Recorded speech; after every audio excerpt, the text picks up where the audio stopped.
I don't want to slow down. Like I said, I enjoy what I'm doing. I'm like, don't be scared to take risks. What's the worst that's going to happen? You're going to go back to having nothing anyways. Line up until the end of the street. I'm like, what's going on at this place that like people are still lining up in the rain? But in business, you have to learn how to pivot, move, get out when it's on time. Just learn from your mistakes. I've learned. I'm probably going to still make more mistakes. Yeah. You can't do nothing. You know, whether you're the best operator or not, if the brand's lost some of his image, you're going to get affected. So we came from less. I don't like to say nothing because there was still like that love, the care, you could do anything, that motivation. So I've had pride in all the businesses I've opened, even the ones that I've closed. All right. Welcome back to episode 5 of The Closing Time. Today we have a very special guest, a vet, 25 years in the game of restaurants. He's opened franchises for Mr. Puffs, Subways, Boustan, and now he's went all in on his own franchise, Homer's Boîte Beigne. Welcome to the show, Terry Axiotis. Thanks for having me. My pleasure. Just to let you know, this past week I've been trying every single one of your donuts to get ready for this podcast, so I'm ready for you. Good. Yes, I hope I'm ready for you. With all the questions, we'll see what we could do. For sure.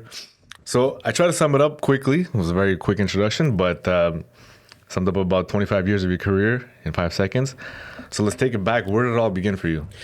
Well, we have a history in the restaurant industry. Mm-hmm. So I was in high school. I started working at a restaurant and I was at McDonald's and I was good at it. So, I grew a passion for working at restaurants and I loved learning. You work with these machines that are like $30,000 grills or $30,000 ice cream machines. And this is going back 25 years. Yeah. So, it's impressive. It's a different lifestyle. But then when you see it, you start getting curious. Yeah. So that's how it started. Then it was just operations, whatever they taught you. So to me, the school of McDonald's, let's say, was more interesting for me than school. Mm-hmm. So I said, you know what, let me try to do this. My dad had a business. He was a self-employed, let's say. Not a very successful business, but it was a business that fed his family his whole life. Yeah. And it did what it had to do. So I had in my head that I could maybe become my own entrepreneur one day, but let me learn the business. And from there, went on to buying Subways, like you said.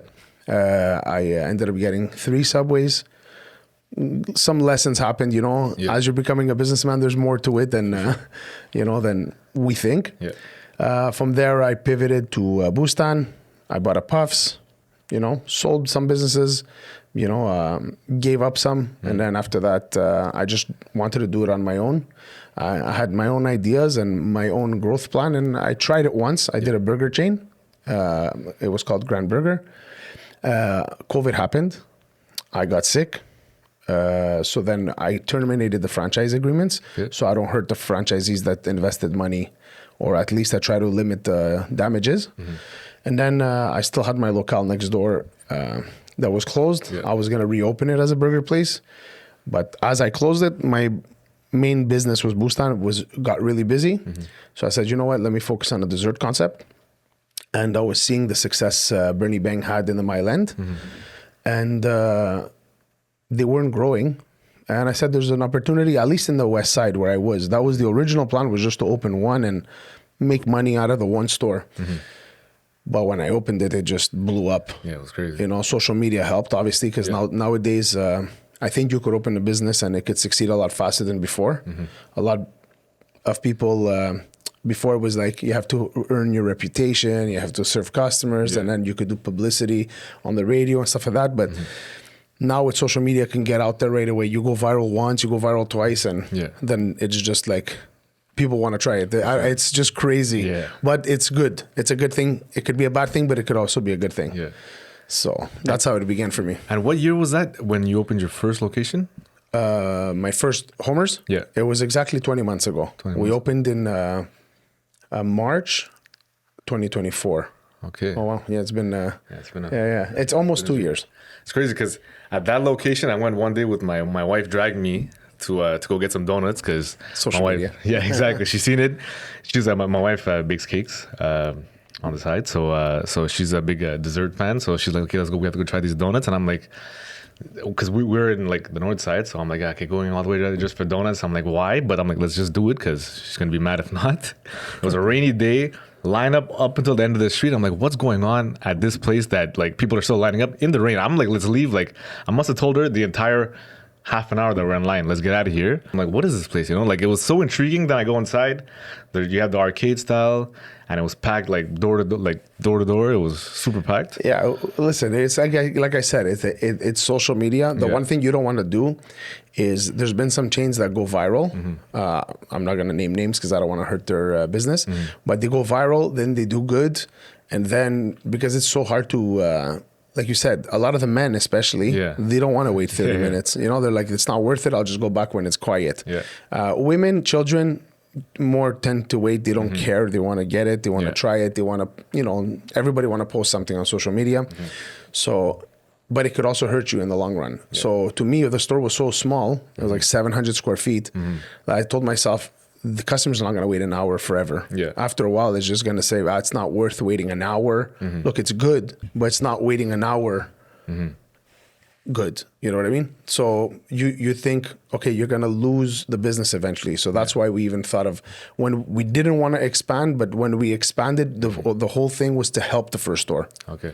To support it, because I didn't have space. I couldn't. I was receiving boxes from China when I first opened, so they were sending me like 40,000 boxes at a time. I had no space in the store. I was using the basement of the Boustan next door. It was just a mess, you know. So then when we opened Tashro, thinking it's going to help at in NDG, it didn't, because Tashro blew up. Oh no way. Yeah. So then after that, but at least we had more space, and then I was able. The hair salon next door closed down, and. The landlord called me and he says, do you want the space next door? So I took it, I expanded. So the first location after at least had the size. I was able to add a second fryer, bigger equipment. And the one in Tashro was a flip, was my old burger place. I flipped it to a Homer's too. I sold it to a person I knew in the business for a long time.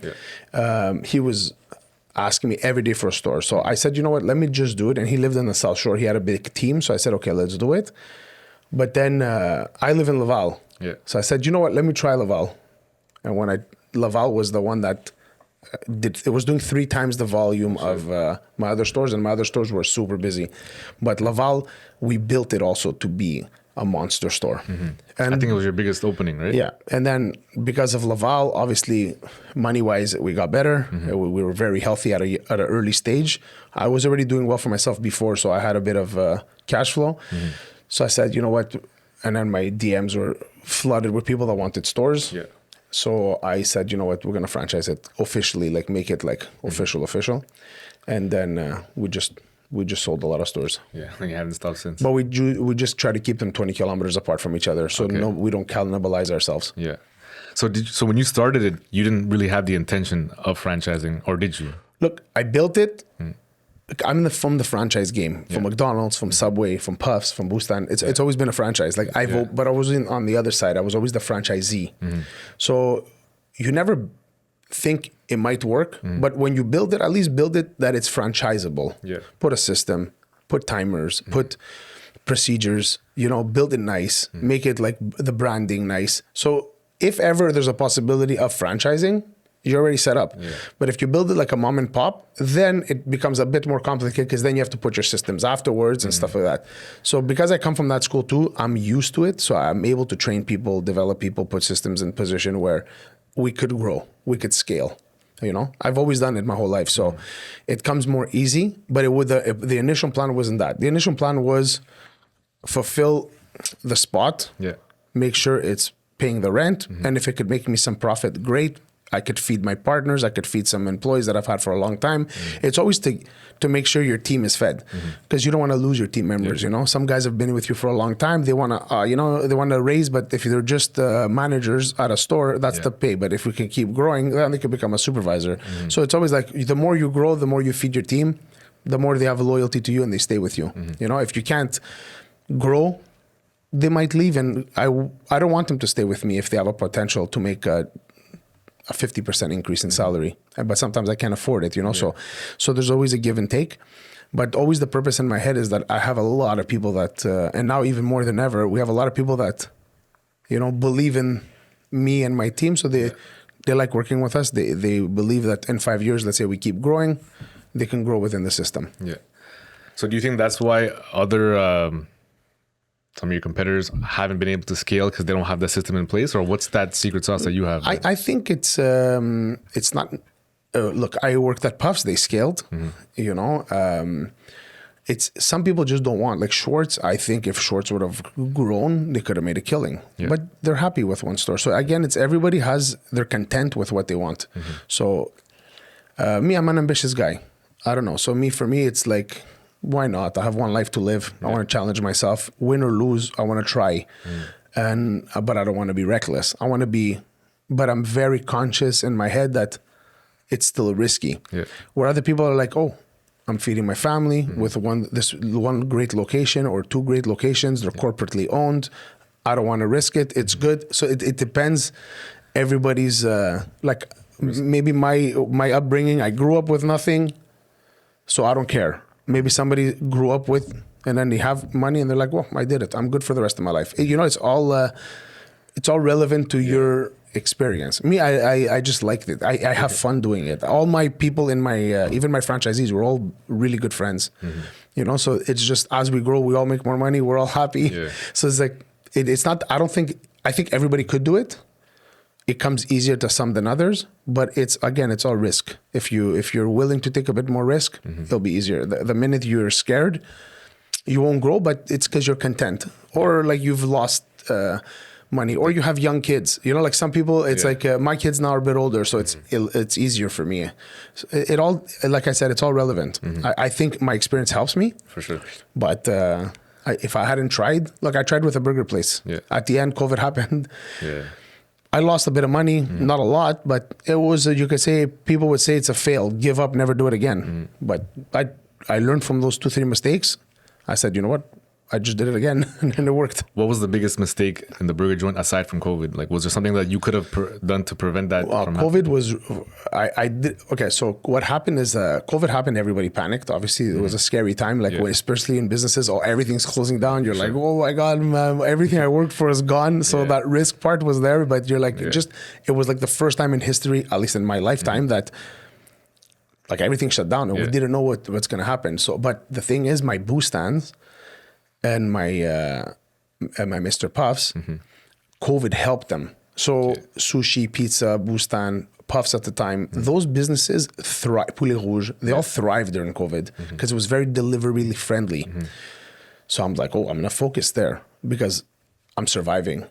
Burgers, you had to adapt, get better wrapping, better boxes. You had to make it delivery friendly, but I couldn't divide myself. And the biggest mistake I had made is when I grew my burger place, I did it alone. Then I got sick. My partners were working in my stores. The second time when I did the homers, I was able to remove one of my partners to support my growth. And then when we blew up, I sold my Bustan, which was my biggest, busiest store that basically fed me for 10 years, just to have my operations partner with me. So for me, it was, don't think you're Superman and you could do everything yourself. Because when I got sick, the burger place was basically left to itself. You know, if I wasn't sick, I would have adapted. But I got sick. All our focus was on the Bustan and the Puffs. So it kind of like faded, but we pivoted. You know, we sold one or two to other businesses that were thriving. We flipped, and then we flipped one to a homers. So everything happens for a reason, you know. Like, we flipped it to a homers. It ended up working out, and then we flipped the second one to a homers. So, but in business, you have to learn how to pivot, move, get out when it's on time. We were talking before, you know, like everything has a, like I was saying, a shelf life. You have to try to. If you're good, you can get out in time. Sometimes, like my first business, Subway, I stayed too long because I was always thinking, you know. So I lost some money with it, but I learned from it. So like that. Gotta ride the wave. Yeah. So I want to take it back. How does a 15-year-old kid working at McDonald's look at it? And were you thinking when you're working at McDonald's, like, wow, look at the operations, how does it work? Like, what do you, at that time, was it just a job to get by, or were you already thinking about this as a business? So when you grow up with my dad and my mom did their best, you know, they paid for school, food, and all that stuff. So we had everything we needed to live a good life. But like, you know, you have friends that are buying stuff, or whether it's a bike, whether it's like, you're like, okay, you're just going through the days, you know? So you want a bit more for yourself. But you're young, you don't know how to do it. So the only way I knew how to do it is when I started working at McDonald's was like, I told them, just give me all your hours. So in the summer, if they would give me 100 hours, I didn't even care. You know, whatever they gave me, I took. And it was like, I was making $7 an hour, but to me I had money. Yeah. So I was able to, you know, go to the movies or, you know, for me, it was always money. I know it's maybe not nice to say, or people think, oh, you shouldn't do it about the money, but because when you don't have it, that was my motivation. And I was good at it, like I said. So they gave me all the hours I wanted. And I moved up very fast in the company. And I learned everything I could. Me in my head, I was going to buy a McDonald's one day. Oh, no way. Yeah, that was the dream, you know, like you're there, oh man, I'm going to do so. You see the stores doing like, back in the day, $4 million in sales. You're like, then I looked at the system. I got promoted to store manager. I was 21 years old, which was very young at the time to be a store manager. And I was doing very well for myself, considering, you know, but then I was looking at people buying stores that would take them 20 years to get one, 25 years to get one. I was just too ambitious. I'm not going to wait 25 years making, I don't know, 60,000 or 55,000 a year. I don't remember what I was making. So I said, I'm going to do it by myself. I took the risk. I went to buy a Subway. I saved up my money and I bought a Subway. And I took all the knowledge I had and I tried to do it, but I fell on my face, you know, with the Subway. I lost money. Was that because of something that you did wrong, or was it just a system of Subway's franchising? Look, Subway's succeeded, right? There's 40,000 stores. We can't say they've failed. They've done well. When I went in, I think I went in, my 3 stores were killing it. They were doing really, really good. Sales were going up like crazy. But then they opened some stores next to me. So I was kind of getting hurt by other Subways. Then the other Subway wasn't really doing so good. Then there was a lot of bad publicity. There was, but it was maybe out of their control, but it was still happened. Whether it was Jared that had a case for pedophilia, whether it was, they said that chicken was not real, all chicken. There was like 20%. The rest was like soya or whatever, but gave us bad publicity. Whether it's true or not, it went viral. So it hurt the brand. Now they've recovered, I believe. But it hurt me, and I didn't have the cash flow to get out and, you know, move and pivot. But I was like looking up, and then I tried to hold on to it, and then it was just, you know what, get out when you can. That's the mistake I made. I held on to it too long because I thought I was like the best operator. But sometimes it's out of your control. It's not, you can't do nothing. You know, whether you're the best operator or not, if the brand's lost some of his image, you're gonna get affected. So your rents, you have to pay the bank. There's other things to pay. So for, I think, 7 years, I wasn't paying myself at Subway. I was just working 40 hours and I was working as a manager at a reception hall. That was the reception hall money was basically how I fed my family. And I didn't bankrupt because I didn't take a pay. But I never didn't pay my partner, and I paid everybody, the suppliers, the rents, because I never wanted to do a bankruptcy. That was at least in my head. The most important thing is don't ruin your name. Again, with experience, maybe you think to yourself, maybe I should have done one. Because now that I know the game, but before, to me, it was taboo. You do a bankruptcy, they're never going to give you a loan for a business again. But anyways, that was, you know, my youth telling me that. But I'm proud of that we didn't bankrupt. I have great relationships with the bank now because of it. You know, they don't look at me as, oh, this guy's just going to... Because now you could help your franchisees get financing just with your name. And I know how to do it too now. So I've gotten better at it. But then we pivot. One of my Subways, we split it in half and we put a boost on. That's how I got into the boost on. So I still believe everything happens for a reason. You know, you have to learn. And then, you know, then the Bustan was like, oh, shit, this is pretty good. Then Bustan was killing it in the West Island. So I opened NDG. And that's where my business venture started making me money, the real money, you know. It was when I opened my first Bustan in NDG. The model wasn't the best. You still had 3 Subways. So how did that happen? So Subways, you're not going to be rich from one store or even even be able to feed a family from one store, unless you have like a top store. Subway's model is convenience store. So if an owner has 10 stores and if all the stores make 60,000 a year, man, you make 600,000 a year. It's very good. But you need 10 stores to make that. So I was trying to get to, you know, multiple stores. Yeah. I wasn't taking a pay. I was just trying to grow the brand. So every time I made money, I just bought another one. But then I was not even making $1 from the 3 because of the bad publicity. But that's Subway's model. Where McDonald's model is, you could open one, you could probably live off of one. Yeah. And then McDonald's, when they franchise, they give. But those are impossible to get, or pretty impossible to get. I have a brother-in-law, let's say, in Ontario. We can leave this in the podcast or not, but he says it's like 2 million liquid you need to have. It's a year in training that they'll send you anywhere. Yeah, go learn everything and then for a you year. have to go to Chicago to do your courses. And then once you're approved, they say, okay, it could be here, it could be in Vancouver. You just have to pick up and leave because that's what it is. That's the reason I ended up not staying, because I saw that pattern. So I said, listen, there's 1 million people in front of me. They're probably more wealthy. A lot of the owners hold on to it for their kids, and then they put their kids through the whole system. Then they sell it to their kids when they're time to retire. So it's like, you're just going to hope that you get one. I might have got one if I stayed, but I wasn't going to wait around to see. You know, it's like a gamble that I wasn't willing to take. But the reason I went from Subway at 3, I went fast because I was trying to get to the magic number of 10. Yeah. And it just didn't work out for me. Because of those 3 bad years of external factors. I believe it was external factors because my stores were really well liked. Subway would come do videos in our stores. We were considered a good franchisee, not a bad. And again, like I said, I've always paid everybody. It's not like I had any fights with anybody. Yeah. I just said, it's just my luck, Learn from it though. So when I opened the Bustan, I signed a better franchise agreement. It was a bit more in my advantage. They were an up and coming brand. It wasn't a multinational 40,000 store brand. They were very flexible with me because they were at the baby steps when they wanted to grow. I was their second franchisee actually. Oh, shit. Now they have 70 stores. Yeah. But I was their second one. So they had opened St. Catherine. The third store was mine in Ray Lawson. And I opened the 5th store in NDG. So I got it when it was hot. And I did very well with Bustan. Bustan actually helped me open my puffs. It gave me the cash flow to open 2 more Bustans.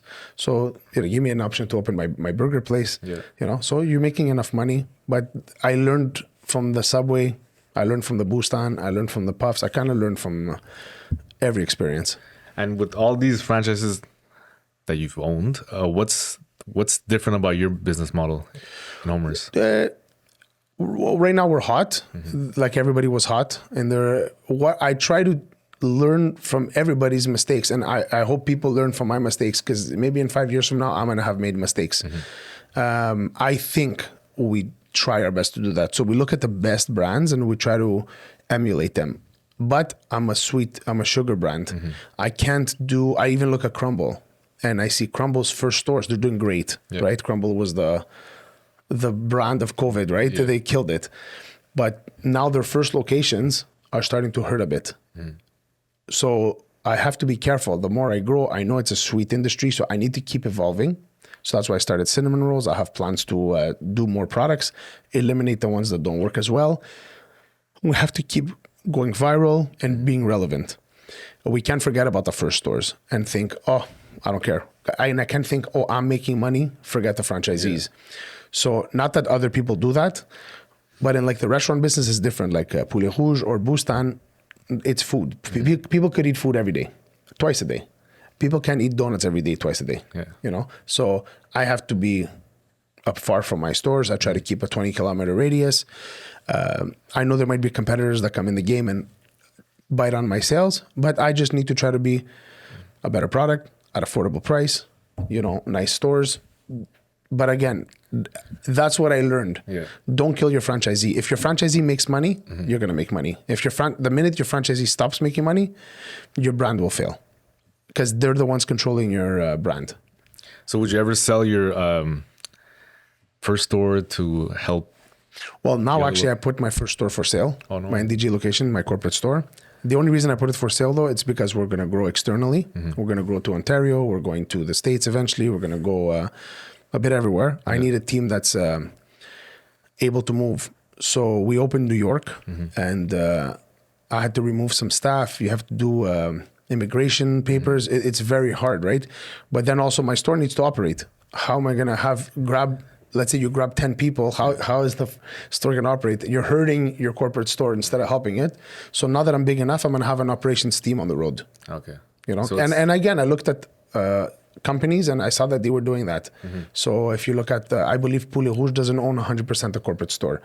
I could still use stores to help me create new products, and I'll pay them. I'll cut a percent off of their marketing. But at least I have my team, and it's flexible, and we can keep growing. I don't think it's a bad thing to have a corporate store. But right now, my growth, because it's in a scale where it's going to be far apart, like Quebec's almost done.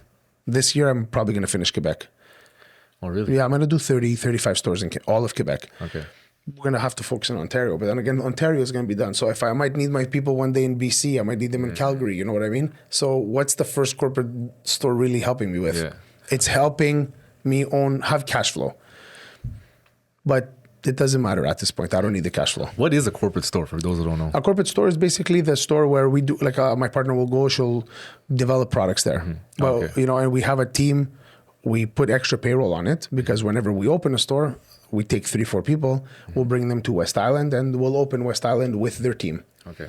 So it's basically like the mother store where you do your tests and where you figure out if you should have a peanut butter jelly donut or you should have a triple chocolate donut. It's just that. It's a place where you could keep developing, which now we have a head office. We could still use franchise stores to develop our product. We have other ways. And eventually we might have our own central kitchen, which we're planning to do this year. Okay. So like I said, the corporate store becomes a little bit irrelevant for me. I don't need it. And speaking of product development, how do you maintain how do you keep developing new flavors and try to be innovative? Like, what's the secret behind that? So we have, we're 3 partners. I overlook my 2 partners. So I have one partner, Zneb. She's in charge of marketing and product development. But under her, she has a team. So she has a marketing team. Okay. Right now, we're going to probably hire somebody for product development because she does it alone. But we finally developed her marketing team. So now she just needs to overlook. So they always do the product. But that's her whole... She doesn't do nothing else. Oh, okay. She could still go around the store. She looks at reports. She looks at evaluations to make sure people are following procedures for the product. But she's product. So if there's something wrong with a product in a picture that she sees on Facebook or in a picture she sees on Instagram, she gets involved. Guys, you didn't do the lines properly.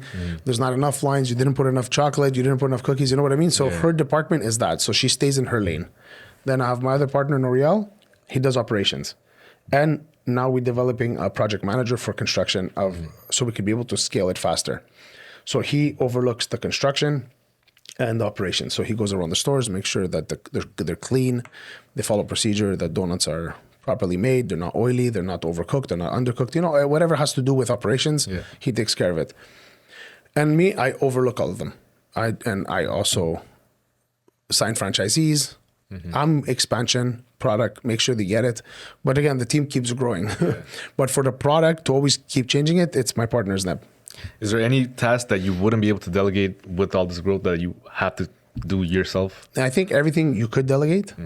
Even me right now, let's say I'm the acting CEO. I don't name myself a CEO. I just think I'm an owner. But let's say technically I'm the CEO. I just have to hire a CEO one day. But for now, like I said, I enjoy doing it.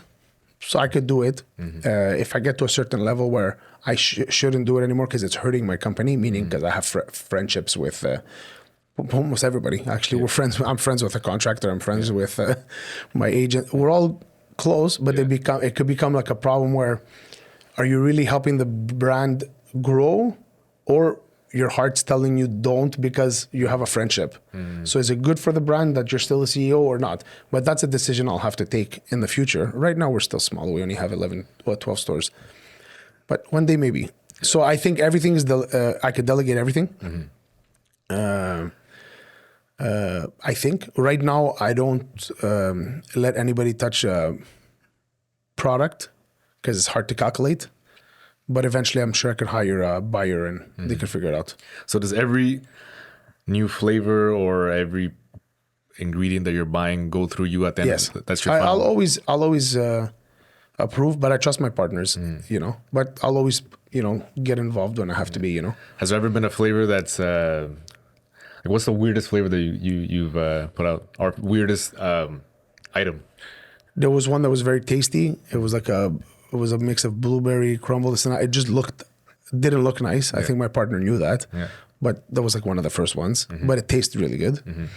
And the worst tasting one, honestly, the bad thing is sometimes you might not like it. But you have to think of the masses. Like, let's say we haven't done it yet, but we haven't pulled the trigger on mint, like a mint chocolate. Because I hate. Yeah, me too. But maybe, like in the winter time, some people you might have to do it. Like, I don't know, like if it's the springtime when you do like the pumpkin spice. I hate that. But I have to let my team develop products for spring because people might love it. So there has been a lot that I don't like, but we do it like basically we have like a panel of like 10 people. Okay. And we say if we should, we shouldn't. I do have the final say, but a lot of times I'll give them okay, just do it. That's not a problem, Has that ever worked out where you said no and something's actually like... Oh, 100%. Yeah, there was one, we have it, it's Choco Pacan. The look is not nice. I don't like the look, but it's German chocolate. Okay. But it sells like crazy because it tastes good. And I guess people knew it. I'm like, who the hell knows what German chocolate is? Like nobody knows, like don't even do it. But we launched it and we ran out actually. So we stopped for about a month and a half because we misprojected how many we needed. So now we ordered more and we started getting it. And what about the inverse where you say, oh, I love this flavor, and does it ever end up flopping? Baklava, okay. Where we killed it in Laval and in the East, but all the other stores that had no Lebanese or no Arabs or no Greeks, like let's say the Quebec store, they weren't selling it downtown.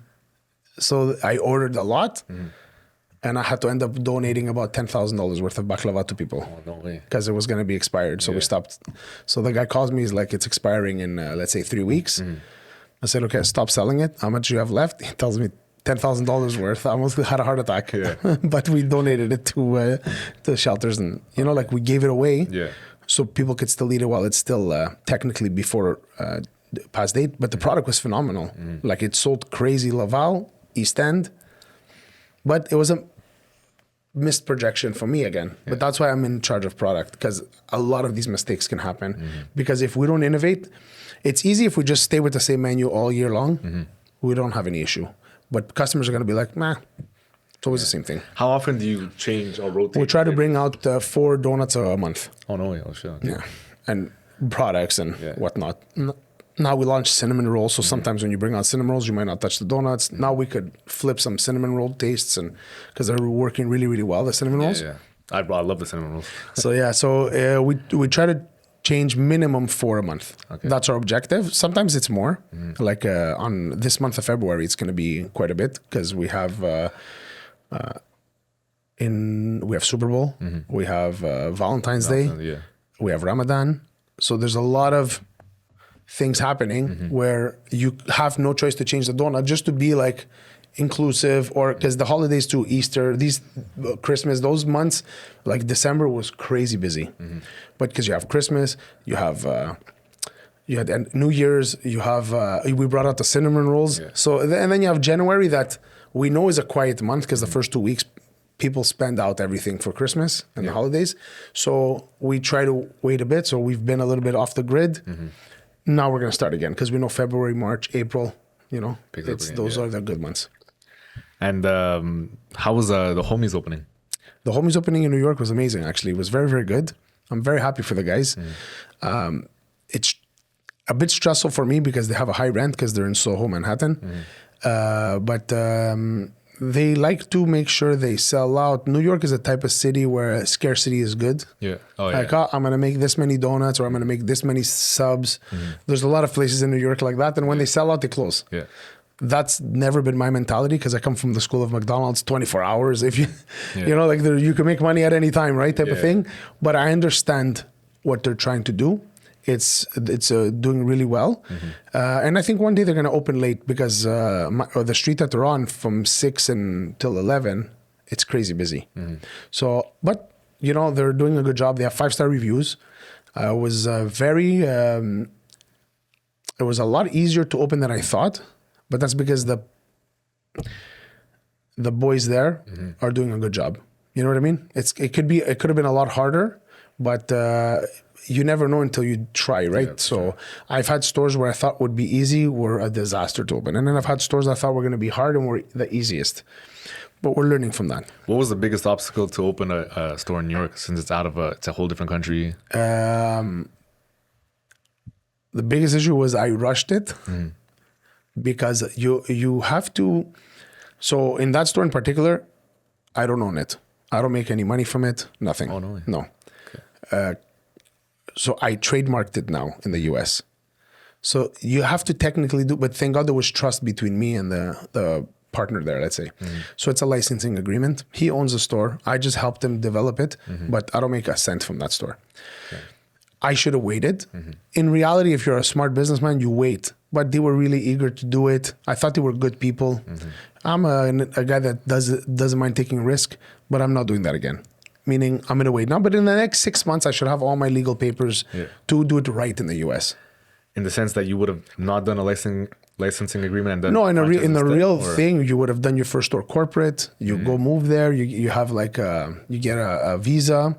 You go open a business there, and you do it yourself, and then you can franchise it there. Okay. Now I can't franchise it because I'm not a citizen. Oh, shit. Not yet. Yeah. So I just did it because I don't care. Yeah. I like taking risks, but. My legal team told me don't do it. Everybody told me don't do it. I said I'm doing it. Whatever. You live and die with your decisions. At the end of the day, nobody's been in my shoes. I felt that New York would be good because I wanted to internationally. I wanted to name it Homies. They were 3 friends. They're homies. They're 3 boys. You know, it just seemed like the right time. Yeah. And in conjunction, at the same time, I had really, really, really good partners for Dubai. But Dubai is a lot easier to open than the US because I don't need to be a citizen, and so I have a master franchisee for the Dubai area. Okay. They look like phenomenal people. We're going to probably open in March. But to me, I said, if those 2 areas open as Homies, it gives you a nice notoriety. Like, oh my God. And we know our product is good, so you can call it anything. But because of the name switch, I needed to give it a boost of notoriety. And it actually helped me. When I opened New York, my stores in Quebec got busier too. Because people were like, they were proud, you know? Yeah. I guess that, you know, like a lot of people messaged me, man, I'm so proud of you. You know, it's amazing what you did in a short period of time. I don't need the recognition, but it was good for my franchisees. Yeah. So it helps. Everything helps. Anything on social media, you put like your words in your work. Social media sees it. They're like, oh, wow. So it helped the brand. So now when I'm entering Ontario as Homies, it already has a reputation. Yeah. So I'm hoping my first store in Scarborough has that effect that people know it. Not through just Quebec, but people know it through New York. They're going to know it through Dubai. Right. So you're going to see in the next couple of weeks, there's going to be posts on Dubai with Homies branding. We already have a few. One video did like 500,000 views, and it was the girl from Dubai that did it. It didn't even we didn't even put it on our page, so we know there's interest. Yeah, for sure. So we just have to think outside the box and see what we do. Does it work or doesn't it work? But always thinking of the franchisee. So the guys in Ontario, which was easy to open, I needed FDD and I needed certain things, but I had a lot of interest from Ontario from franchisees. I told them I'm going to switch the name, and they were like, "Okay." But I still need to make sure if the name switch happens that people know what it is, you know, and they come try the donut. And they were good with it. And like I said, New York is doing great. We'll see now Dubai and Ontario. There's so much interest. I think the stores are going to kill. So are they all going to be named Homies outside of Quebec? It's going to be named Homies. Okay, I see. Nice. And how do you control the quality out of all these, like in all these other places when you're not there? And when, let's say you said New York, they have their specific way of doing it where they sell out and they, yeah. Like, So do you control that or no? Well, that's why I allow them to do it, because it doesn't affect the quality. So, and over there, we didn't do the sandwiches. We didn't do the milkshakes for now. We kept it Strictly donuts? Strictly donuts with coffee, 24 flavors instead of 30. So they could master it. Yeah. Once you master it, then you could do cinnamon rolls. Once you master it, you could do, you know, they need just to master the product. And people, 90% of our customers come for the donuts anyways. Yeah. They're not coming for coffee, but they might buy a coffee, right? So we want to be available to that, but that particular store, we didn't do that. Ontario is going to be different because we're neighbors and we could just travel freely. Yeah, it's easy. We have in all the stores, we're actually launching now because we're going outside Quebec. We're going to start it at the end of this month. Also because we're becoming an international franchise. We put iPads in all the stores. Okay.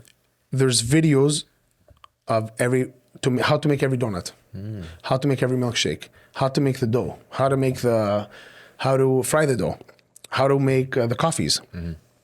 everything's there. If ever my partner wants to add 4 donuts, we have our social media team, which is the product development and marketing team. They record her making the donut. We have translation, French, English. If we go to an Arab country, we can have Arabic. Yeah. If we go to anywhere in the world, we know we could just put translation because Hershey speaks only French and English. So, but again, it's a visual. And then what we ask the franchisee to do, once they see the video, we get a notification that the video has been seen, but we ask them to send us a video of their head employee doing that product. Oh, shit. So this way we're able to grow quickly. Everybody has an operation manual. When you're a franchise, you have an operation manual, but this is a book. So every time there's an update, you have to send them an email. They have to print it, put it in the book. But this way, everything's gonna be on that iPad. So the operations manual is there as well. And there's 2 more things. There's the evaluation, which they'll have. It's basically a walkthrough of the store. Are the windows clean? Is the cubicle clean? Is the garbage empty clean? Is the windows clean? Are the donuts fresh? So it's a whole page that they get evaluated on, and there's a note. If they get over 85, they do their job, but at least they see what they could do to improve. And they also have that evaluation that they could self-evaluate themselves every day. And then there's a fix-it list that we're hiring a guy that's going to be going around all the stores and fixing everything. So if something breaks, he's going to have that fix-it list. They don't have to do it. He'll open it. He's going to be a jack of all trades. Open the app, fix the doorknob. He knows there might be 10 things on his fix-it list. He'll fix the doorknob. So we're trying to be a leader because I come from School of McDonald's. Yeah. I've learned all this and I have good contacts there too. So I know what McDonald's does, and they're a leader. How do they open so many stores and 40,000 stores, and they've been around for 60 years and they're still around and they're still succeeding? They've stood the test of time. Yeah. So I try to emulate them. Might fail sometimes, but I'm smart enough to look at the best brands and try to emulate what they do. And are you gonna have like mystery shoppers or surprise visits, or how do you ensure the quality is there? Is that process only for the beginning, or is it a weekly thing? So the evaluations, every store has to get one minimum once a month. If they're less than 85, we're going to be sending somebody a second time in a month. And again, if they need our helps, but I don't want it to be punitive. A lot of times in franchise game, it's very punitive. You didn't do this, you're going to get a fine. If you don't do this, you could lose your franchise, which I get because they're trying to protect their brand. But I'd rather it be, let me help you. If I have a franchisee that calls me and says, Terry, we're supposed to make this much profit, but I can't seem to get it. Okay. I said, send me your schedule. They send me their schedule and I look at the amount of hours they have. We have way too many hours. That you only do this much on this day, you should have this many hours. So we help them. We support their labor. Then if their food cost is high, I send my supervisor. I go make sure, check this not. So we go in the store sometimes and they have extra product for no reason. Or the employees, instead of doing a procedure in a way where you're going to be able to do, let's say 150 donuts with chocolate, they're only able to do 100 because they're not cleaning out the bucket and making sure that all the chocolate is used. Yeah. They're throwing it away when it's at the end. But it's because they don't care, they're employees. But then we show the owner, this is where you're losing. Or if the donut is 20% bigger, you put 20% more topping. So there's a lot of ways to find out the problems. And we know, because we're good at it, because we've done it for so long, and we're there to support them. I'm not there nice. They're selling more chocolate and it's good for me. No, I'm it's not good. I need them to make a certain profit.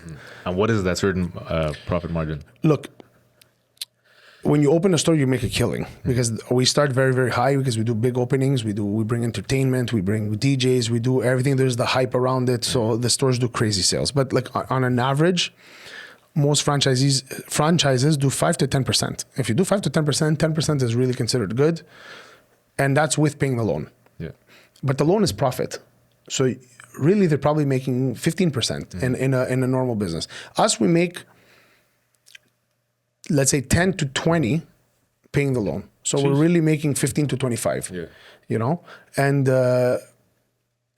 that's the norm because we have most stores that do 20, but now we've opened a few extra ones with a little higher rent, this and that. So, but we still do good numbers. But most of the stores that are doing a little less, it's strong franchisees. It's franchisees that have monster stores and they just wanted an extra store in an area. We give it to them.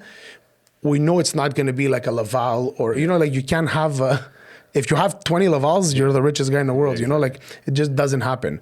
But we have like Lavals that we know it was going to be a busy store. We knew that West Island would be a busy store. So we know the busy areas just on population. And then you have smaller towns like Blainville, or you have Saint-Eustache, now that we're going to open. And you have Terrebonne, Châteauguay. They're still doing very good. People could make a good living from it, but they're not going to do a Laval number. Yeah. You know?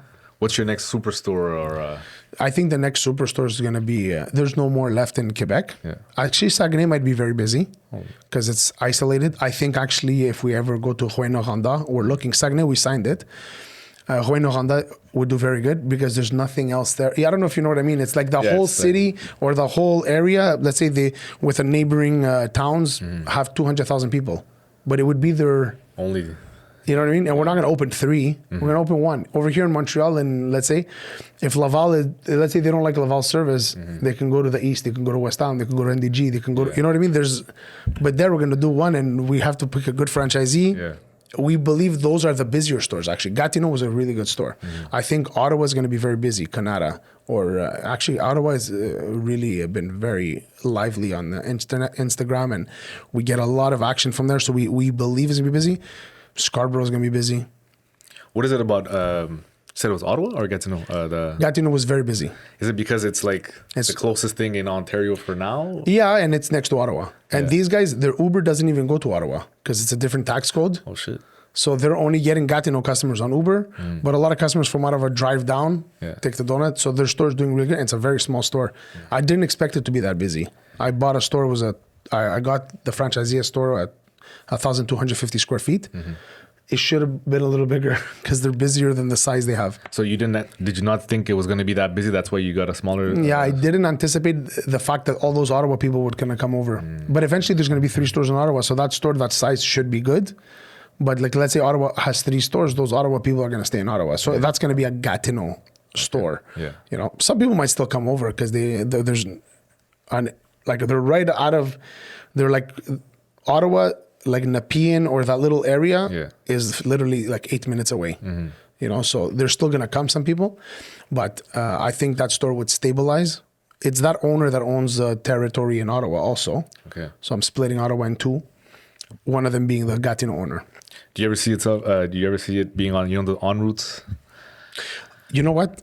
Now that you say that, we have a guy in Ontario. He actually builds gas stations. This is now a very wealthy guy, and he wants to put them in the en routes. The thing with the en routes, they're going to have to be point of sales. Yeah.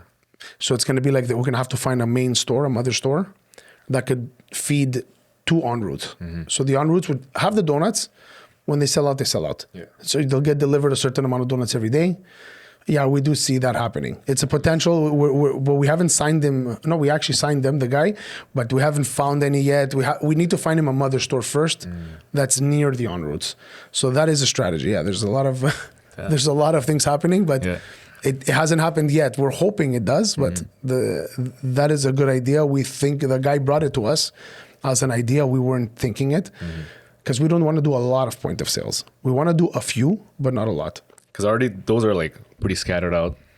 Yeah. And like people those people are like, it's not going to be people that live there. It's just people that are traveling through and they stop, they use the bathroom, they go grab a coffee, a donut, a sandwich or whatever, from a neighboring person. But if the rents are good, if the model is good, I don't want to be, I don't believe I want to be like Krispy Kreme. They have their own model and maybe works for them, but they have like, I think 1,100 stores worldwide, but they have 11,000 point of sales with stores. So that means they have about 10,000 point of sales. So they're in Walmarts, they're in Costco's, so they do one massive store that feeds 10 stores. Me, if I do it, it would be 1-for-1 max. Okay. So like, let's say we open a store in Saint-Eustache, now we open a point of sale in De Montagne. I'm just saying, like that store could feed that store because it's a little town. Yeah. I'm not going to put a $500,000 store in a town that has 30,000 people. Yeah. Financially, it wouldn't make sense for that franchisee. He would lose money. But if you build it at 200 or 250, let's say, you bring the bread there in the morning, they top them there. They put 2 employees, they run it, they could still make $120,000 a year in profit. That's the math that I'm looking at. But we'll have to test one if it works. If it doesn't, after we're going to can that. Okay, nice. That type of we have a food truck coming, so that we're gonna see also. We could test areas with the food truck, And that would be basically one of your franchises that you already have. yeah. The one in Laval bought a food truck, Okay. but like he has the northern part. He's the one that has Blainville, where your friend's at, and but like let's say you want to go to Mont Saint Sauveur and you're not sure if a store would work there. For 1 month straight, you just bring your food truck there with donuts and see. And if there's like a lineup and you're seeing it's doing good, you know what? Hey, maybe it could work out that we put a store here or a point of sale. We'll see. But we could test little markets and see if they would work with that food truck. You ever thought about Saint Jerome? We're going to Saint Jerome. We signed really? Saint Jerome, yeah. It's But it's only available to us in April. By the time we do the construction, let's say June, it will probably open in June, July. Oh shit, nice. Yeah. Because now I go to Blainville, I go to Laval, but I mean it's worth it, definitely. And what made you want to go to Dubai out of all places first? Well, not first, but Well, I had a really, really good master franchisee. We did a thorough back check, and like I said, I'm a type of guy that I don't like walking. I like running, and I go with my gut. I think I have. I could identify if the people at least mean well. I think they do. They have all the resources to succeed, and they've proven it to me so far. So we gave them the opportunity. It's not somewhere I was going to go anyways. So when you give master franchisees away, it costs a lot of money. That's why a lot of people don't do it, because it's cost me this year like $300,000 in legal fees. But to go to the US, to trademark the US, to trademark to FTD, everything in Ontario, to do Dubai, I did 6 other countries. You're trying to trademark, but you're trademarking all the countries in the US. So you have to trademark states. So it costs so much money that people are like, but me, I like to. I think I'm going to get there. If worst comes to worst, I lost that money. Maybe that's the risky part that I have in my head. We'll see if I fail, if I did wrong to do it, if I just lost my money for nothing. But for now, I think it's going to work. So we did all the legal. And I wasn't going to plan to go to Dubai, at least in the next 10 years. If I was going to do it personally myself, it would have took me forever. I think I found the right people. Why not? Let's see. And are you going to physically be there? Yeah, I'm going to be there for about a month. I'm actually going there for a week to set up all the distribution. And then I'm going to be there for a month after that. Well, they might need me less. They might need me more. We'll see. But I don't need immigration papers, the good thing. Okay, nice. That's not saying. New York was a bit more of a challenge because I really couldn't stay there forever. I just, went, with some equipment technicians, showed them everything. They got trained in Quebec. And now they're running it alone. So that was an easier, because they're also close. I'm not going to make the girl fly her employees down. But again, there's less restrictions in Dubai than there is in the US, especially now with the US. They're more strict on the borders. Good for them. But you have to do everything the right way in the US, where other countries, they're a little bit more flexible. And would you tweak anything that you do here that would change? Yeah, so there's a lot of products that we have that are available to us over there, but some products might have to be duped, like a copycat. Well, everything is, all our products are kosher certified. We don't put any alcohol inside. And our bacon, we use beef bacon halal. So it's really only the beef bacon that we use as halal, and we just guarantee the customer that if we have marshmallows, there's no gelatin, pork gelatin, because we're at least careful. And we don't add alcohol. So we're just advising people, look, we're not putting alcohol, so they know that we don't have any pork products, basically, and alcohol. Over there in Dubai, it's all halal anyways. So if you go there, you're going to get maybe beheaded. I don't know. I'm just joking. So they might not allow it. So I don't think that country has. I think they have a portion, like they have in the grocery store, a small section that has pork, but we don't need to use that. And like I said, our main suppliers, all their products are kosher certified, meaning there's no alcohol or pork inside. And they said the dupes. But the dupes, just basically you have a company over there you're going to have to deal with. Like, let's say they don't have strawberry jam. I still want to do strawberry jam. I'll bring my product, show it to them, and they're going to have to give me something, and I might have 10 bags of strawberry jam. I'm going to taste them, and I'm going to try to identify which is closest to our brand. Like, there might be some products that are illegal there. So let's say the flour here has a little ingredient that's not allowed there. Actually, that happened in the US. So the flour in the US is slightly different the recipe than the flour recipe here in Canada. But it's so hard to tell you will never be able to tell, but it's because they don't allow a certain ingredient in that country. So we remove it, but we'll have to try to replace it with something else to make sure that the donut is still growing properly, or that it, it tastes good and it doesn't have like the smell of yeast, or whether the chocolate, if it dips properly, or if we dip it and it's like too liquidy because there's missing like an escrow inside. And there's a lot of little details, but these companies are so big that they could figure it out. Even McDonald's, the Big Mac sauce everywhere is not identical. It's super similar. Yeah. The chicken, I'm sure you could, I've been to McDonald's in like Morocco recently, and their chicken tasted, I think, better than the chicken over here, but it is still a McChicken, but it might have a slight different taste because they're not allowed to use maybe certain products that the US uses or Canada. I think that's kind of it's a known thing where you go, you travel, you try to figure out, okay, is it going to taste the same, or is it going to, try to find the differences. Yeah, they try to keep it as similar as possible. Like when I worked at McDonald's, we used to use pork lard for the oil for the French fries. And then they switched it to vegetable lard. But inside there was like a cholesterol or whatever. So there was a law that passed in the US that you can't use that because of trans fats or something like that.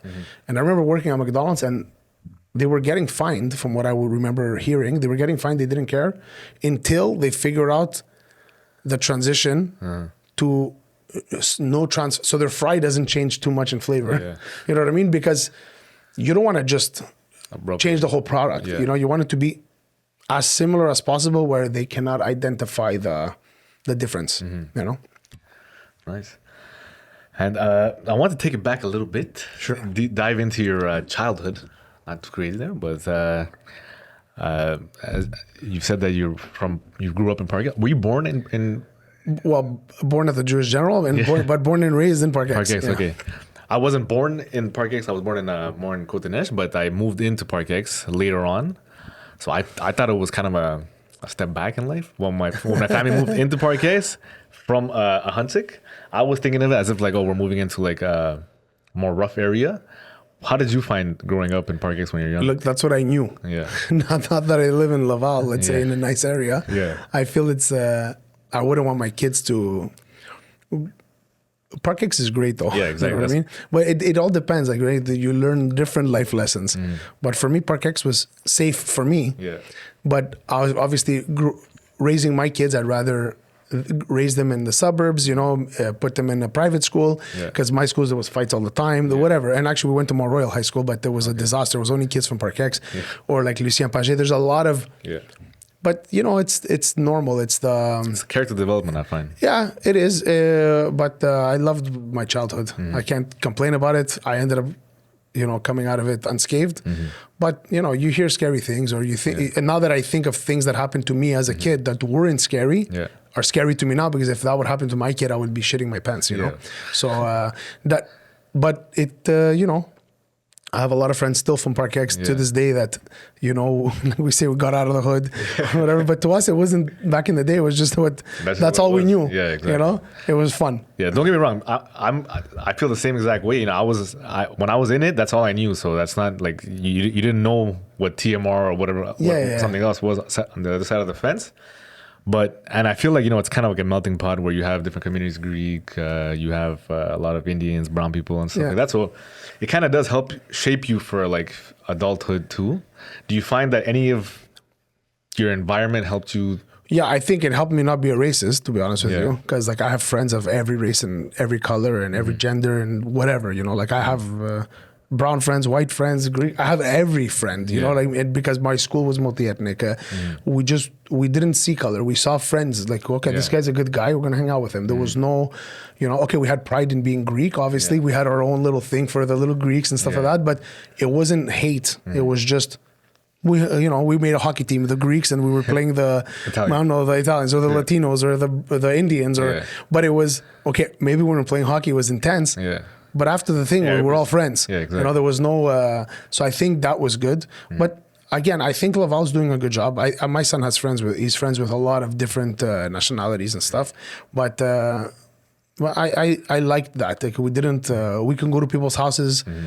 We didn't, I Don't worry about anything. we had like our street was so, like you said, so multi-ethnic, but everybody got along. So that was one thing that helped. It helped maybe wanting more for yourself too, because then you do see people like, growing and succeeding and stuff. It's hard to succeed in Parc-Ex, not to lie. It's you can't go and say I'm going to open a business there and last forever, except for Marvin's that's been there and they're killing it for I don't know how many years. But you look at any other business in Parc-Ex, it's Aphrodite, maybe there's just like maybe 3. There's more money outside Parc-Ex. Maybe the Parc-Ex people too, they're like they cook at home. They don't eat out every day. It's kind of like a starter to get your start in life. You go there. I think it's less expensive to live there. It's cheaper, so I know a lot of newly immigrated people. They go there first, or even Côte-des-Neiges, or even Saint Michel, or wherever they go there because it's just less expensive, right? So you're not going to go live in an area where the rent's $3,000. Already the rents are ridiculous now. So you go somewhere where hopefully you can get a rent of $4,500 or $1,100. You can save money, but everybody wants to leave eventually. Not that it's bad, the place, but it's just the common thing is like you want to grow, And when did you leave Parc-Ex? When I got married. Oh, shit. Which was, I think you got I was 25, so 19 years ago. Well, I don't even know how many years. It's 25, 17 years ago. Okay. And you moved from Parc-Ex to where all the other Greeks went, Laval. Laval, okay. It was still growing in Laval 17 years ago. I got lucky. I built my house. Back then, I thought it was like a fortune and I couldn't afford it. But we built it and we've been in the same house since we got married. And interesting you said that, since I am a mortgage broker. So what was how was the process of getting a home at that time in Laval? We needed 20% back in the day, or I think that's what we put. But we put, I don't know, 95,000. Me and my wife, and we got a house for 460. But like I told you, we got our first. We got, the welcome tax, $5,000. Then I was like, what the fuck? Like then you get that, then you get the taxes and you're paying furniture. So back in the day, 17 years ago, you're like, that's why it was like 100 hours a week. I kept working because I was like, I'm never going to be able to pay this. Looking at it now, my house it's cheap for what it is now. Now it's worth like, I don't know, 1.7 or 1.8 million. Whoever would buy my house is going to pay, I don't know, 25,000 welcome tax.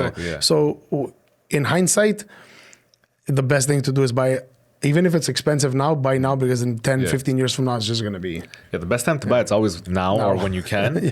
As soon as you can. Yeah, exactly. People say, oh yeah, I would have bought a house at 500,000 in Laval if I had the chance. But then at the time, 500,000 is $500,000. It's still a lot of money to be spending. You're still shitting your pants when you're buying it, So we put all our life savings in it. And anyways, but it helped us get to where we are. But we didn't for the first 10 years or even if I was doing some business is good, some business is not good. Like I still work 100 hours a week. It doesn't stop, but that's now more it's because I'm having fun, but it's hard. If you don't have any inheritance or if your parents can't help you, it's so hard to grow. That's why you just need to work. That's my opinion.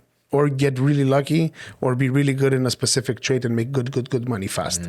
But I don't know how to do it. So I only knew how to do it by working hours. And did you have somebody that not mentored you, but like guided you in a way, or was it all you figured it out on your own? Well, look, my dad did, like I said, he did the best he can. He had 3 kids. He, at a young age, he had one business. He worked 60, 70 hours a week in his business and then put my sisters through school. It put me through high school, but it gave us food. He paid the rent. He never asked us for any money for rent. He did the best he could with that job. My mother didn't work until maybe we got old enough. She worked for 10 years and then my dad got sick. So then she had to take care of my dad. But I couldn't have my dad as I'm sure if he didn't get sick, he would have helped me. My mom didn't know how to help. She was a housewife more, and then she worked for 10 years at a factory. So it's just like, like to help pay some bills.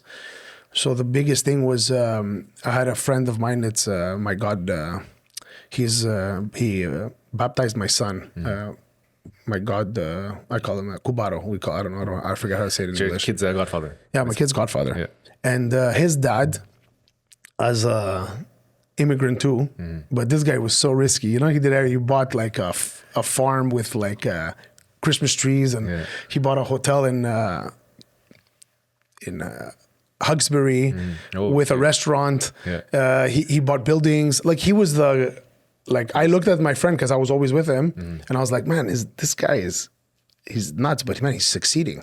So to me, it was like, you have to take risk. He failed in some stuff that he did, but to me, that I looked at him and like, don't be scared to take risk. What's the worst that's going to happen? You're going to go back to having nothing anyways. So it's like, you start with nothing. Like, what are you scared of? You take a risk, you go back to that, you're able to come back. So it was just, I think I have no fear, which helps me. It bit me in the ass, but at least with Subway or, you know, in life, but I've learned to say, you know what, just learn from your mistakes. I've learned, I'm probably going to still make more mistakes. So, you know what, but it helped me get to where I'm at. I think in life, you have to take chances. If you want to succeed financially, you either work really, really hard, learn from your mistakes, don't give up, keep going, or be really good in school, get a really, really good job, have a good career, and get paid well, you know? So there's not many ways, I think, to become successful. I think that's one of the advantages of like starting, let's say, at the bottom, or having like figuring it out on your own. Like, you know what it is to have nothing, so you're not really scared of it, because like you said, you just come back to where you already started at, and you've been there before, so you know how to maneuver. I think it depends your ambition. So if your ambition is to have this much money, my ambition is I don't want to stop till I die, because I just like it. But I'm not doing it for the money. I have fun doing it. To me, it's like a hobby. But I don't want my son or my daughter, now that we have more than what I had, I don't want them to become lazy either. So I want them to earn their, you know, so you're right. We came from less. I don't like to say nothing, because there was still like that love, the care, you could do anything, you know, the motivation that whatever you put your mind to, you know, like I had that from my mom's side, at least my dad, you know, but my dad's like, don't be stupid. But my son or my daughter, I want them to earn their stripes. Go work, figure it out on your own. If you need any guidance, I'll help you. But don't think you're going to get handed anything out, you know, because then they're going to get bad habits. Then you're scared that whatever you leave them, they mess it up. Because you're the opposite now. You've succeeded, and then you want your kids to succeed. So I don't want them to I tell them my story. When I was younger, we didn't have, don't be spoiled, you know, don't think everything comes easy in life, you know. But how do you, because I find this like a juggle, because I just had my first daughter. Congrats. Thank you. She's 4 months old, so I'm like still super young now, but I'm trying to, as I'm building in my career as well, I'm trying to see how do I not spoil her. I want to give her more than I had, but not too much where she doesn't, like you said. My daughter, I give her everything. You can't have no choice. Yeah, I give her everything she wants. My daughter, my son, I'm more strict, but my daughter, I can't have a soft spot. Whatever she asks me. But you just give them whatever you can. Obviously, they're your kids. We have this many years with them on the earth. This is how much we could give them. Eventually they get married. They're going to be able to afford it on their own.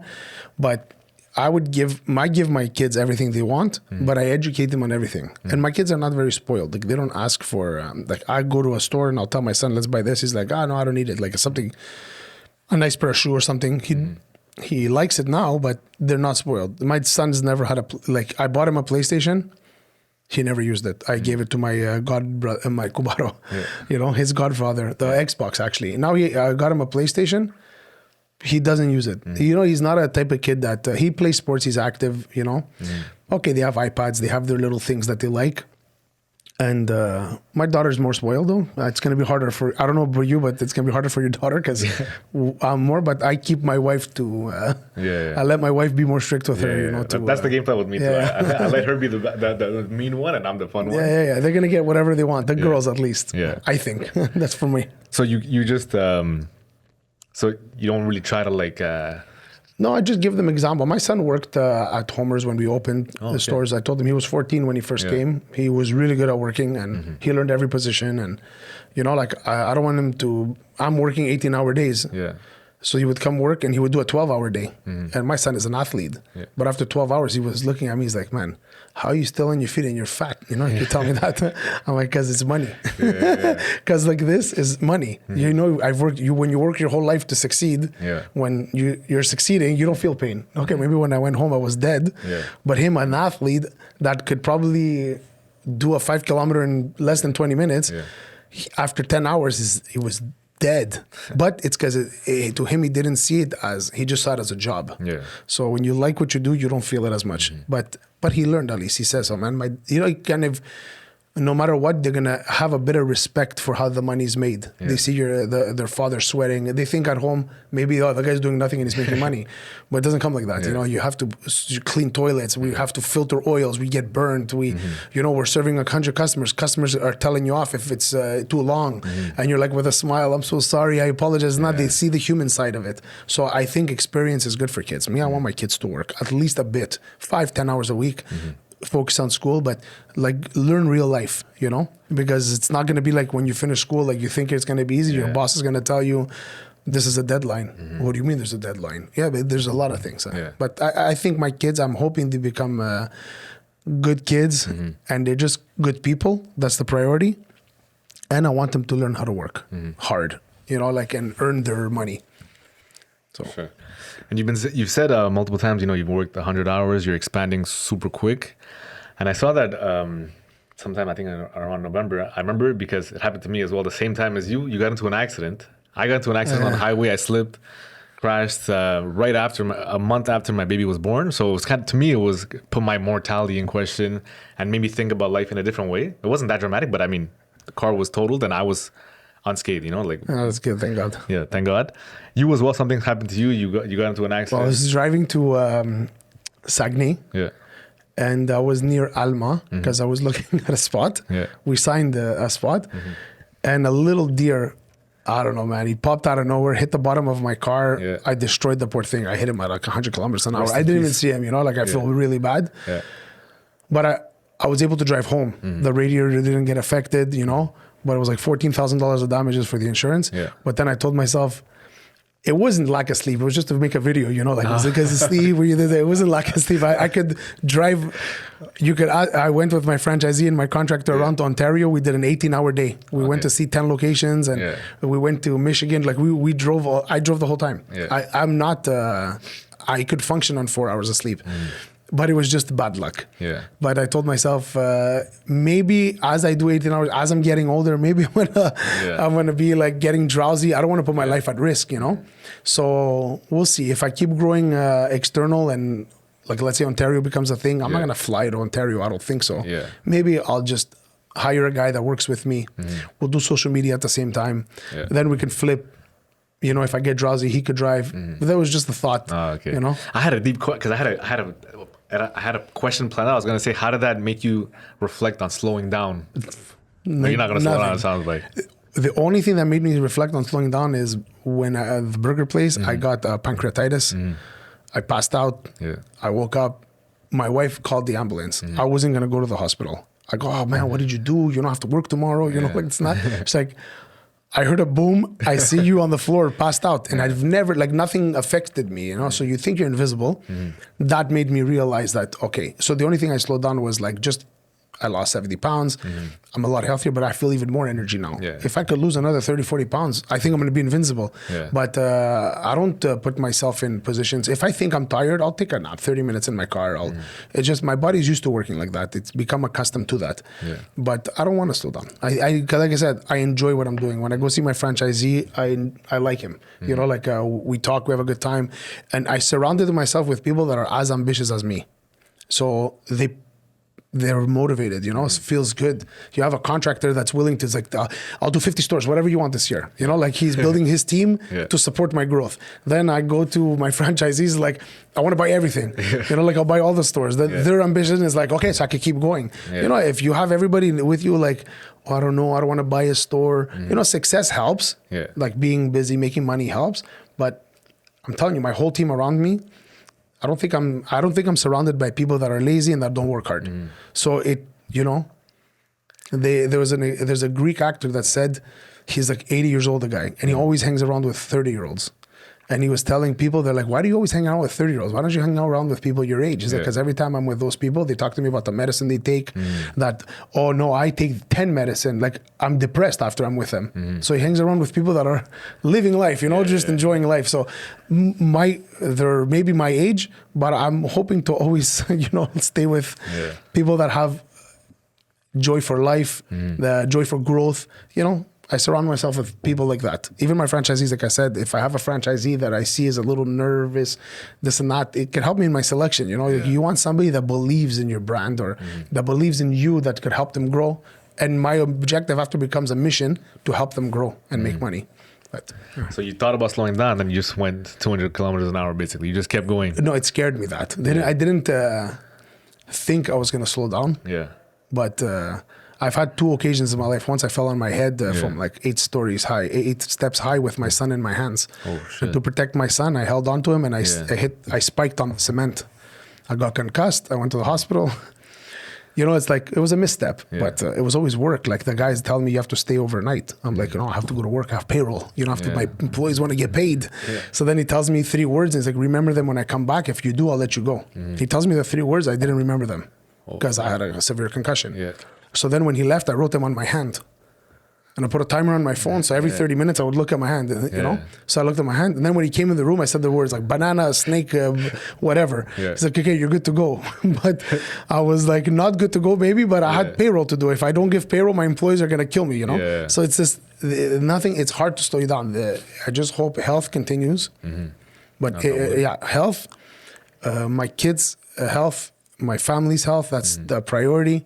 And if that, God willing, could happen, I don't think I'm going to slow down. It's just, I like it, like I said. It's like somebody that plays hockey on the weekends. He enjoys it. Yeah. For me, it's going to work on the weekends, doing a podcast. Yeah. It took, a month to figure this out, or a month and a half? But I said, that's my only free time. Yeah. 8 a.m., you came in, 8 a.m., we did it. After I'm going to go to work. Bang, bang. And so with the speed you're going at and the rate it's expanding, you are going to get to your 100 stores in the next 5 years. What happens if you look back in 5 years from now? What has to happen for you to get to 100 stores? Luck, a bit of luck. You need to make sure your franchisees make money. If they don't make money, you're not going to get to 100 stores, because then it's going to come out in the open that, we're not making money and nobody's going to want to buy your brand unless you're lying to them. Yeah. So I think a bit of luck, hard work, and your franchisees making money. I think that's my recipe, and I'm trying to stick to that recipe. And do you find that, because your social media is blowing up, TikTok, Instagram, a lot of it, of course, it's the product, the brand, the colors and everything, but a lot of it is you and how authentic you are. I saw the video when you broke down the cost of being a franchisee, and I was like, this guy, who would tell you, who would actually be honest about the real numbers? And it wasn't fluffed up. It was actually like real costs, some stuff that you don't even think about. Do you think that it could grow without your... Look, it could for sure. We did notice that too. So now we hired a team that I'm going to be more involved. So I took myself away from the Homer's page and I created my own page because we wanted the Homer's page to focus on the product, because that's where we're selling. Yeah. But your franchisees call, Terry, you have to do content. You have to do content. It's busier when you do content, and then my social media team looked at all the metrics, and they see that when I do a video, people don't just scroll, they watch the video. Yeah. So maybe I could do videos introducing a product, and then to help my brand. So yes, you become the brand ambassador, or you're the face of the brand. I don't like social media. I wasn't good at it, but I told my media team when we started, if you don't let me be authentic, I'm not going to do it. It's going to be like, you're going to look like a dumb, you're going to look dumb on video. And I have my son to give him credit. A lot of my videos, before I post them, I show my son. He'll tell me, because a lot of followers, which is weird. I went to buy a Halloween costume and every kid stopped me. And I told my daughter, I'm so sorry. I thought she was going to be embarrassed. She's like, no, it's a good flex. She felt it as a flex. I said, okay, whatever. It's good. So I think a lot of kids, they want to be maybe businessmen. So they look at that. And obviously it's donuts. They could eat it. And an older person might not eat a donut every week. He's going to be like, I have sugar. I have to be careful. But kids from let's say, 12 to 18, 20, and even a bit older, they follow to see if it works. But my son tells me, don't post this. It won't, because he's interested in business, right? So don't post this, it might not be good. So then he's like, this is going to be good. This is educational or something. So and my social media guy was a young guy. And a lot of it was, Terry, let me ask you. So I put it in a video, and then I'll just riff, whatever I have in my head. And then it's always one shot. It's very rare we do it a second or third time, because a second or third time, it's going to sound off. Yeah. That's the thing. You have to keep it authentic and original. I think that's your secret sauce, is just flow. And then whatever's in there, there's always some gems in there. When I was trying to prep for this, I have questions. Wait. I'm trying to prep. Do you have to? No, I'm not. Okay. I'm good. I had my schedule till 10 available. Okay. So I'm good. Yeah. So I was trying to practice, because my style is just like flowing on the conversation and let it go where it has to go. And then I'm trying to prep, and I'm like, if you prep too much, it's gonna sound scripted and not natural. You know what I mean? So you have to. Well, I mean, that's. For some people that works, being authentic and just being natural. Yeah, look, some people have the gift of social media, because it is a gift. Like some people, I look at them and like, they're really good at editing, and it's like the way they and all their things are good.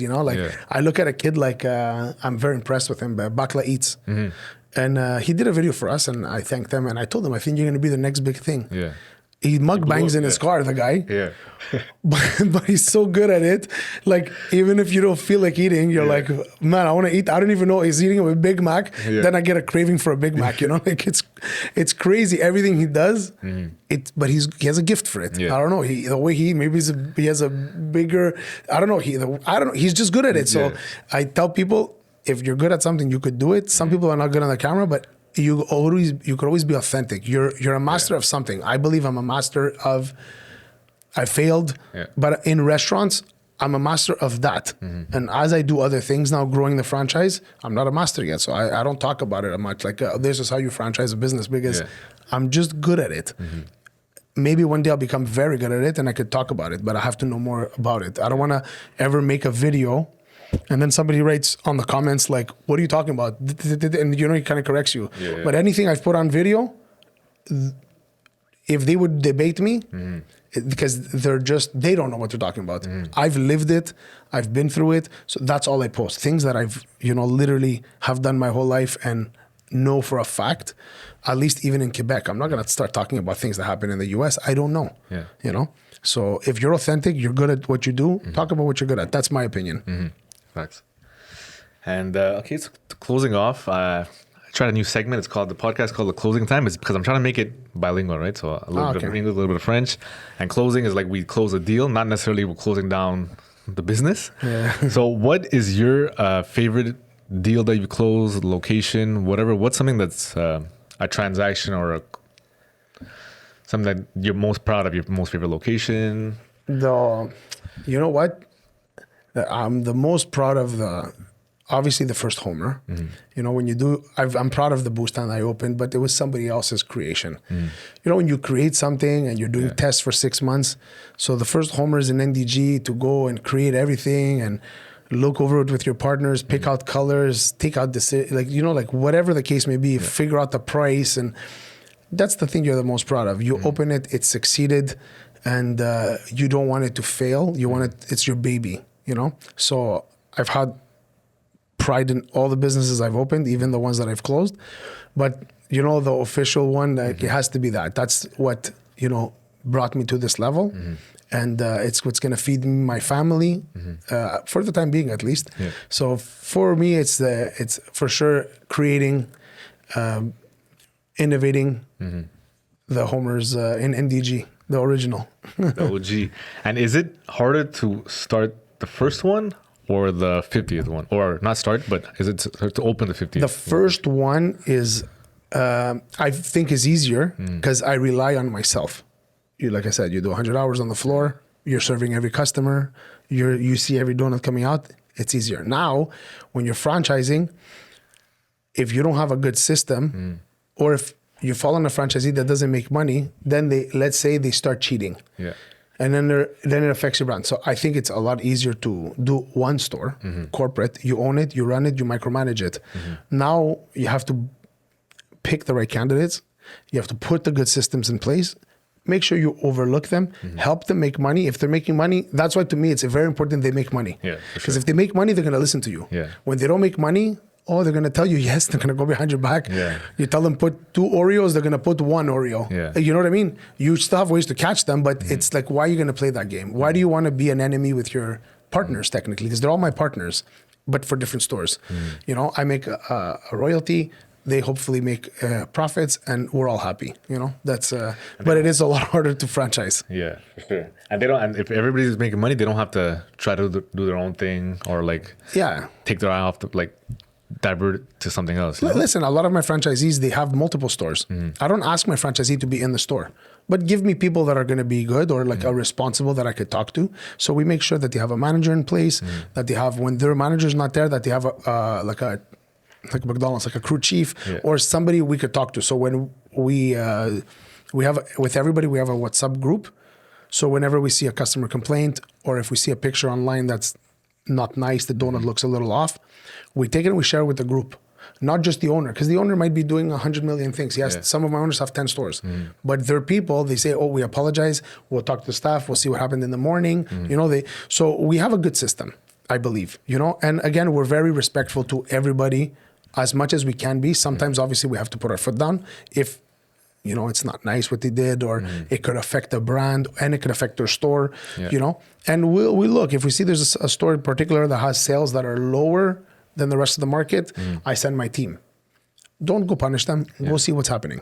And then when we go, we might notice that they run out of donuts at 8 o'clock. I don't know. I'm just giving an example. Yeah. Or why? Well, you should schedule your people like this so you can make sure you don't run out. And then we just guide them. And closing off, last question. What would Terry tell the 15-year-old Terry starting off at McDonald's? After all this career, would there be anything that you would tell him as an advice? The only thing would be take care of yourself a bit. Just eat healthy. I have to program going to the gym. That's it. I think everything else is be good to people. I've already done it. I work hard. I did it. I think take care of yourself a bit, because I like taking care of others as much as I could, but just health-wise more than anything, so you could be able to enjoy all your hard work, So now it's in my head, like, oh, man, you made it a bit, like you succeeded. Yeah. Like you want to enjoy it a bit, right? So like, let's say in 10 years from now, I want to enjoy my life. I don't want to be a broken man, not able to move or, you know what I mean? Yeah. So I think I have to start at least now, take care of myself a bit more, and I have been. I think I'm doing a better job at it. It's harder because it's not a lifestyle. It's good to have that good lifestyle of, I have good friends that are there. A good friend of mine that owns Big Daddy Fitness, and he motivates me. I see him online and stuff like that. He's a good person. You see, he wants that, but it's never been in my DNA. Money was a priority. Now I think I have to focus health. Yeah, it's either you have money but no time, or you have time and no money, or you have it's always that little balance to find. It's hard. It's hard. You prioritize one thing only, but it's good to balance lifestyle too, And the times you didn't make money, my wife was supportive. It's like if life was perfect, everybody would do it. Yeah. But you have to go through a lot of up and down. Yeah. Thanks. Wise words. All right. Terry, thanks again for your time. Thank you, buddy. More success. You too. Thank you. And thanks for tuning in. Episode 5. Bang, bang.